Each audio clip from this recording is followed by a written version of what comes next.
Ramazan ayının orucu digər ibadətlərdən fərqlənir. Əsas fərqli cəhəti bundan ibarətdir ki, Ramazan ayının orucu, yəni oruc ibadəti ümumiyyətlə etmə əmrindən ibarətdir. Digər bütün ibadətlərdə nəyisə etməli isə, oruç tutarkən nələrisə etməməliyik. Deməli, oruc başdan başa imtinadan ibarətdir. Oruc insanın könüllü istədiyi şeylərdən müvəqqəti olaraq imtina etməsidir. Oruc insanın minimum ehtiyaclarından imtina etməsidir. Qida kimi zəruri ehtiyaclardan imtina etməsidir. Yəni, oruc insanda imtina gücünü formalaşdırır və insan ona görə insandır ki, özü könüllü olaraq nələrdənsə keçə bilir, nələrdənsə imtina edə bilir, öz nəfsinə qələbə çala bilir.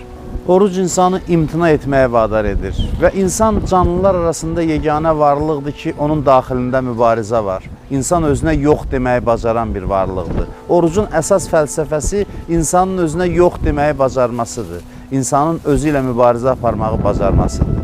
Bu mübarizədə qalib gələn insanlar heç şübhəsiz ki, ən uca insanlıq mərtəbəsinə gəlib çatırlar. Ona görə də orucun dərin qatlarına biz vardıqda görürük ki, oruc bizə insanlığımızı hiss etdirir. Oruc bizi maddi aləmdən qoparıb mənəvi aləmə aparır və oruc bizi Allahla görüşə hazırlayır.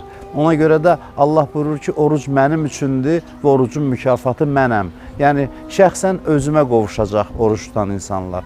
Çünki oruç tutmaqla insan dünyəvi nemətlərdən könüllü olaraq imtina edir və mənəviyyata yönəlir.